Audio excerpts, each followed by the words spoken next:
Think back. Back to a time when you were a child. Back to the first time you connected with nature.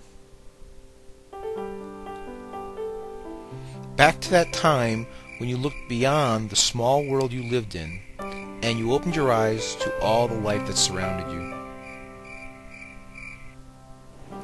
Back to the time when you were able to sit alone and discover the person within yourself.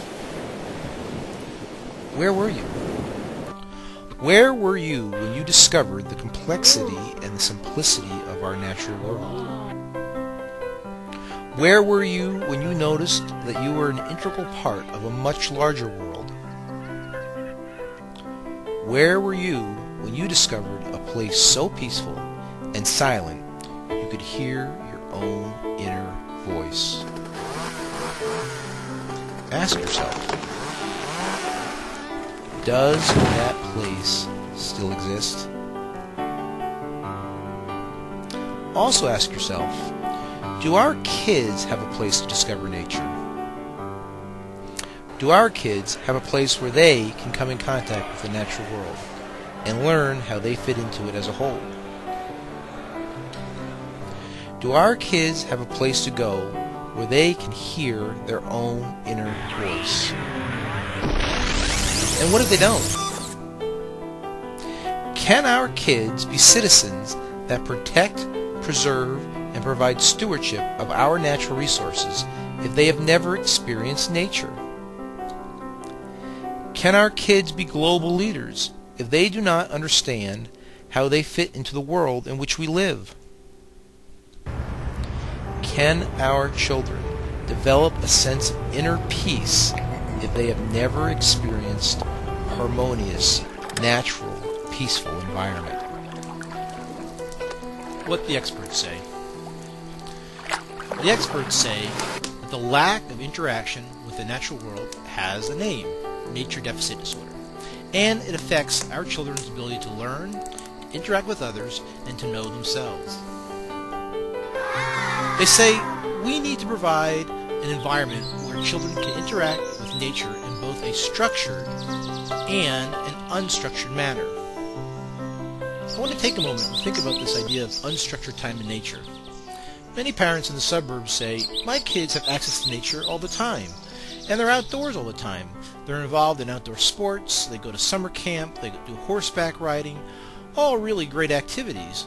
But is it really unstructured? And what's the benefit of unstructured time in nature? A great way to see the difference between unstructured time and structured time outdoors is to think about an organized baseball game versus a sandlot baseball game. In an organized baseball game, everything is basically prearranged and set up. The child just needs to arrive and participate. The rules are set, the umpires are set, who's on what team is set, the field is set up, everything's done. A sandlot game is quite different. Nothing is set up. Kids have to figure out where to meet, who's going to bring the bases, who's going to be involved, who's going to be on what team, what happens when there are not enough kids to make a full team on each side, what happens when the play is too close to call, who gets the call. There are no umpires. They have to negotiate as a group and figure out what's going to work for everybody to keep everybody happy. Those skills are really valuable later on in life, and that's the kind of thing that unstructured time in nature gives you. Another great example of unstructured time in nature are tree houses. As parents, we want the best for our kids, and we want to give them things that we never had as children. And one of the things we like to do is build them these wonderful tree houses or forts or really large swing sets. But there's a lot to be said for building a tree house yourself. Getting your friends together, finding materials, designing it, building it, that's just part of the lessons to be learned. The real thing you get out of building a tree house is climbing up in the tree and standing on something that you built yourself. It's a chance to be out in the woods and see what you're made of, to do something that is uniquely yours. When you think about it, our children don't often have the opportunity to do something that is uniquely theirs. Being outdoors in an unstructured natural environment offers them just that, and that is very important to their development. The experts also say that we should use nature as a platform to deliver a curriculum and develop enrichment programs that teach students to be stewards of our natural resources. So how do we do it? Unplugged learning. What is unplugged learning? Unplugged learning is a set of ideas and concepts about nature-based education, a set of stewardship programs integrating the school with the community, and a supporting infrastructure. Unplugged learning is anything we would want it to be. It's a set of ideas made and structured around Avon and Avon's needs. So where do we start? By involving everyone. We seek the expertise and involvement of Avon's community organizations, schools, government, and individuals.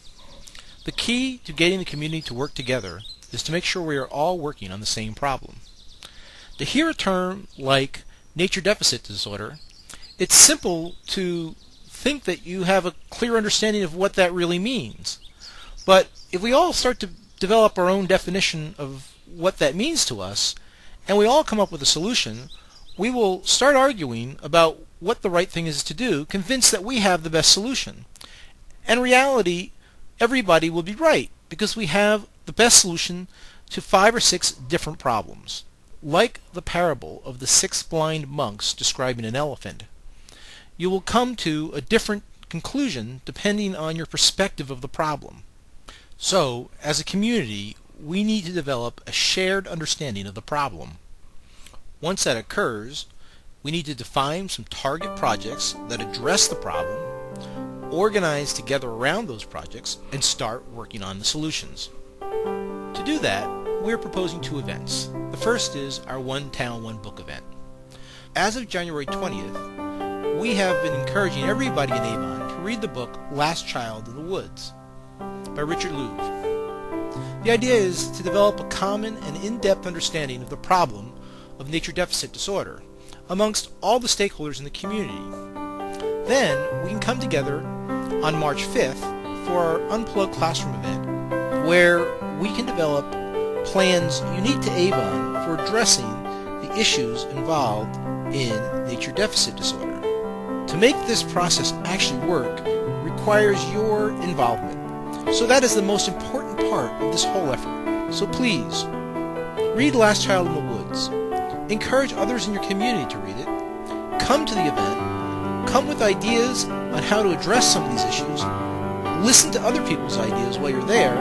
And volunteer where you think you can do the best good. A limited quantity of the book Last Child Left in the Woods can be purchased for just $5 on your credit card by going to the website www.avonlandtrust.org/unplugged.